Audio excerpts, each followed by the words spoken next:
Answer दिमाग लगाना ही नहीं है भी नहीं अपने पास। तो यहां पर जो भी क्वांटिटी, एक्चुअल मेथड तो मैंने बता दिया, जो भी क्वांटिटी लिखी हुई है उसको फैक्टराइज करो, और उसको कैसे फैक्टराइज करो, ऐसे फैक्टर्स में तोड़ो जिनका डिफरेंस 1 हो, ऐसे फैक्टर में तोड़ो जिनका डिफरेंस 1 हो। तो इसको कैसे तोड़ेंगे बेटा, 3 into 2। तो फैक्टर में तोड़ना है, लेकिन फैक्टर तोड़ते वक्त मैं यहां मेंशन भी कर देता हूं, क्या ध्यान रखना है, डिफरेंस कितना होना चाहिए, डिफरेंस कितना होना चाहिए बताएं, डिफरेंस होना चाहिए 1। ठीक है, और मैं बता रहा हूं इस ट्रिक के साथ एक और क्वेश्चन सोल्व हो रहा है, उसको भी मैं लिख लेता हूं।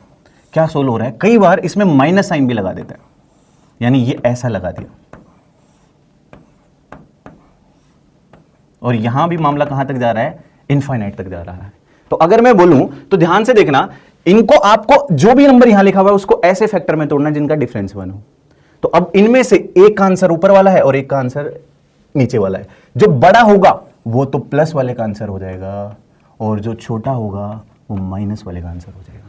अच्छा क्या है ना, अब देखो ये मैं ट्रिक बता रहा हूं, ये जो मोस्ट ऑफ द क्वेश्चन इस तरह के पूछे जाते हैं ना, लगभग सभी क्वेश्चन में लग जाती है। लेकिन अगर यहां पर अगर मैं बात करूं कोई इरेशनल नंबर लिख दूं, तो फिर जो मैंने बेसिक मेथड 1 बताया है ना, उससे जाना पड़ेगा आपको। तो आप देखें 56 को आपने तोड़ लिया होगा किसी ऐसे दो फैक्टर में, कैसे दो फैक्टर में बेटा, जिनका डिफरेंस 1 हो, 8 into 7। ये प्लस वाला है तो इसका, ये प्लस वाला है तो इसका आंसर होगा बड़े वाला यानी कि 8। अब 2 की क्या पावर की जाए कि 8 आ जाए, 3।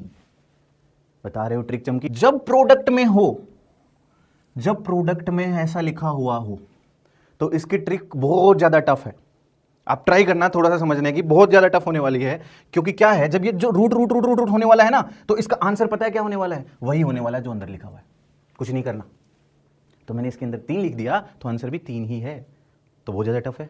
तो log 3/3 की वैल्यू कितनी हो जाएगी, 1। यानी ट्रिक समझना कि अगर कभी ऐसा लिख दिया √5 into √5 into √5 into √5, अब तो कहां तक, कितना है ये मल्टीप्लिकेशन में, इनफाइनाइट तक जा रहा है। तो इसका आंसर दिमाग लगाना ही नहीं है भी नहीं अपने पास। क्या √5 5 5 5 5 5, तो मतलब कितना हो जाएगा इसका, 5 हो जाएगा। तो ये ट्रिक है, लेकिन मैं ट्रिक बहुत सारी बताऊंगा आपको, लेकिन मैं हमेशा पहले डिटेल मेथड बताऊंगा। क्योंकि अगर आपके पास, अगर मैं बात करूं कि यहां पर इरेशनल नंबर दे देगा कुछ, जैसे मैंने दे दिया 4√2, उसको कैसे तोड़ोगे आप दो फैक्टर में जिनका डिफरेंस 1 हो।